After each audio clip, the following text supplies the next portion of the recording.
kami memimpin secara agama Kristen yang lain boleh mengikuti. Mari kita bersatu dalam doa. Terima kasih Tuhan atas berkat-Mu pada hari ini Tuhan, karena Engkau telah menyertai kami dari malam hingga pagi ini Tuhan. Pada pagi ini Tuhan, kami ingin belajar ya Tuhan, berkati pelajaran yang akan kami amati atau dengarkan pada pagi ini, dapat kami ingat kembali Tuhan untuk setelah esoknya Tuhan, dan menjadi betul bagi masa depan kami Tuhan. Terima kasih ya Tuhan. Haleluya, amin. Amin. Terima kasih ya Gabi sudah memimpin doa kita pada kesempatan kali ini. Saya mau memberi apresiasi dulu untuk kelompoknya Tadius yang sudah melakukan percobaan dengan sangat baik ya. Saya minta anak-anak untuk mengamati video berikut ini. Melayu lagi ya.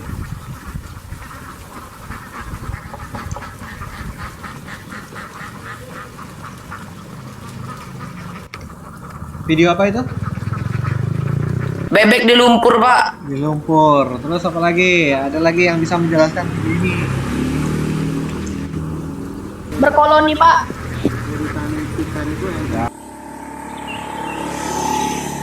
Tuh, ayam sedang mencari makan, ceker. Cara mencari makan ayam itu dengan cara kakinya itu diceker-cekerkan sampai menemui sebuah benda yang bisa dimakan dan dicucuk dengan paruhnya. Berkaitan dengan konsep yang kita pelajari, itu konsep tekanan. Adakah perbedaan yang kalian temukan dari video tentang bebek dan video tentang ayam tadi? Ada, Pak. Siapa ini? Jason, Pak.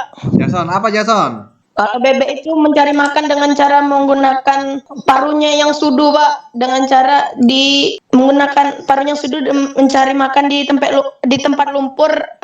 Kalau ayam menggunakan cekernya dengan cara digali-gali, Pak, agar mendapatkan cacing. Oke, good. Bagus, Jason. Dia memiliki bentuk kaki yang berbeda dan fungsi yang berbeda. Misalkan tadi bebek dia memiliki selaput. Nah, fungsinya itu biar dia waktu di tempat yang kayak tadi lumpur itu bisa berjalan karena ada selaputnya tadi. Beda sama ayam yang tidak memiliki selaput. Dan digunakan untuk di tempat tidak becek gitulah. Nah, terus kaki ayam tadi gunanya untuk apa? Dengar kata-katanya tadi? Mengais tanah. Ngeker-ngeker ya? Tanah yang nggak becek. Gitu, Pak. Untuk menggali tanah ya kakinya ya, itu tajam runcing ya untuk menggali ke tanah. Oke, super. Bagus untuk Aling. Betul yang dikatakan temanmu tadi, Jason sama Aling, bahwa kedua hewan tersebut mempunyai alat dalam mencari makanan yang berbeda ya. Yang berhubungan dengan konsep tekanan apa? Yaitu dari bentuk kakinya dan bentuk paruhnya. Bentuk kaki bebek itu lebar dan pipih ya. Tujuannya agar berjalan di lumpur dia tidak kesusahan. Kakinya tidak masuk ke dalam lumpur, terbenam di dalam lumpur, tenggelam di dalam lumpur yang mengakibatkan dia kesusahan berjalan. Karena tapaknya lebar, tentunya tidak membuatnya menjadi tenggelam di dalam lumpur. Sedangkan ayam itu kakinya berbentuk ramping ya. Ramping dan runcing. Ada gunanya yaitu untuk mengais tanah agar lebih mudah dalam menggali tanah untuk mencari makanannya. Baiklah anak-anak, sebelum saya tunjuk secara acak, adakah yang bersedia untuk presentasi terlebih dahulu? Pak. Ya. Oke, ban mobil nomor 1 polos, ban mobil nomor 2 bergerigi. 2. Kegunaan atau fungsi dari mobil berbeda. Ketiga, mobil 1 tidak dapat berjalan di lumpur. Sebaliknya, mobil 2 bisa berjalan di permukaan yang berlumpur. Lalu besar mobil sesuai dengan kegunaannya. Jika luas permukaan kecil atau tajam, maka tekanan koin akan besar ditambah dengan gaya yang besar. Namun jika luas permukaannya yang kecil dan gaya besar, maka tekanan akan besar. Jika gaya kecil, maka tekanan akan agak besar atau sedang. Namun jika luas permukaan luas atau lebar dan gaya besar, maka tekanan akan sedang atau agak besar. Jika gaya kecil, maka tekanan akan kecil.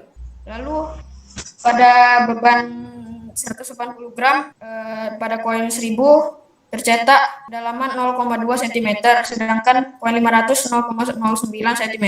Lalu gaya pada berat 250 gram adalah 2451,75. Lalu tekanan sebesar 1021,5625. Lalu jika luas permukaan ditambah dengan gaya yang besar, maka tekanan akan menjadi besar. Ini saya menggunakan kotak pensil sebagai bebannya 215 gram. Lalu saya hitung kedalamannya, saya tambahkan beban ke koin pada plastisin. Lalu saya hitung 0,2 cm. Lalu ini yang koin 1000 saya hitung 0,3 cm. Lalu saya gunakan radio mini sebagai contoh dorongan kuat 180 gram. Contoh dorongan pelan atau lemah 80 gram saya gunakan kotak untuk menyimpan barang-barang kecil. Lalu saya hitung koin 1000 didorong dengan beban 180 gram, saya hitung 0,2 cm. Lalu koin 500 saya dorong dengan beban 180 gram, saya hitung 0,09. Lalu biar cepat saya tidak menggunakan foto lagi. Jadi pada koin 1080 gram saya dapat 0,07. Sekarang saatnya teman-teman yang lain bisa memberikan tanggapan ataupun pertanyaan. Boleh pertanyaan, boleh tanggapan, boleh support, boleh mengucapkan selamat, silakan.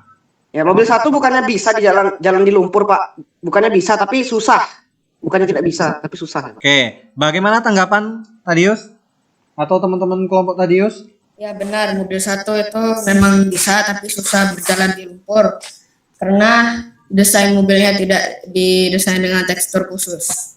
Kali ya Pak, presentasi dari kelompok 1 kelas 8A sangat rinci. Oke, terima kasih. Nggak ada pertanyaan. Oke, memberikan selamat ya kepada kelompok Tadius. Terima kasih. Tetapi saya akan memperbaiki sedikit agar hasilmu sangat baik nantinya. Yang pertama, kamu salah menuliskan satuan. Satuan luas itu persegi ya. Sentimeter persegi, meter persegi itu untuk satuan luas. Kalau untuk satuan gaya itu Newton. Jadi diubah dulu ke dalam satuan sistem internasional. Perlu diingat bahwa rumus tekanan itu kan dilambangkan dengan P. Ini untuk anak-anak yang lain juga. Harap mendengarkan juga ya. Tekanan itu dilambangkan dengan huruf P besar. Dalam bahasa Inggris itu pressure, dalam bahasa Indonesia tekanan. Sama dengan F atau gaya, dalam bahasa Inggris itu force, per A. A itu luas. Kalau dalam bahasa Inggris itu area, ya. Jadi P sama dengan F per A. Dan soal pertama, perbedaan mobil 1 dan mobil 2, ya mobil 1 memiliki luas ban yang lebih kecil karena tempat jalanannya biasanya di aspal dan membutuhkan kecepatan. Sedangkan mobil 2, alur ban lebih besar dan bannya lebih lebar karena agar tidak selip di jalan yang berlumpur dan menghasilkan kekuatan dan gesekan yang besar. Perbedaan mobil 1 dan mobil 2. Yang pertama, mobil 1 permukaan yang digunakan rata. Kalau mobil 2 permukaan yang digunakan kasar. Pak, mau nanya kan mobil yang alurnya lebar itu kan Pak biasanya juga dipakai untuk di jalan biasa, Pak. Moses, Pak. Moses Las. Itu kan jadi kan seperti Jason ngomong kan kalau yang beroda besar itu kan bisa dipakai untuk di jalan mulus seperti aspal. Medan yang susah karena dia lebih cocoknya di situ. Lebih optimal ya. Ketika mendorong uang logam di atas plastisin, berarti kita telah memberikan gaya pada uang logam. Semakin besar gaya tekan yang diberikan, semakin besar pula tekanan yang terjadi dan semakin jelas cetakan yang akan terlihat. Terima kasih. Kita dapat mengetahui perbandingan cara mengetahui atau menghitung luas permukaan, gaya dan tekanan, serta membandingkan luas, gaya, dan tekanan pada suatu benda dan membuat grafik. Baiklah, saya kira pertemuan kita cukup sampai di sini. Mari kita akhiri dengan doa penutup. Siapa salah satu anak yang bersedia untuk memimpin doa penutup? Mari teman-teman kita berdoa bersama-sama dalam nama Bapa dan Putra dan Roh Kudus. Amin. Tuhan, terima kasih sudah menjaga kami dalam pelajaran fisika ini. Tuhan, semoga kami dapat menerima pelajaran ini dengan baik dan juga dapat memahami yang dipresentasikan. Dalam nama Tuhan Yesus, amin. Bapak kami, Salam Maria, penuh rahmat Tuhan sertamu, terpujilah engkau di antara wanita dan terpujilah buah tubuhmu Yesus. Santa Maria Bunda Allah, doakanlah kami yang berdosa ini sekarang dan waktu kami mati. Terima kasih Pak. Dalam nama Bapa dan Putra dan Roh Kudus. Amin. Terima kasih Jason. Sampai jumpa anak-anakku sekalian. Salam semangat. Jangan lupa tugasnya diupload ya masing-masing individu di Google Classroom. Oke, sampai jumpa anak-anak. Salam semangat. Tuhan memberkati.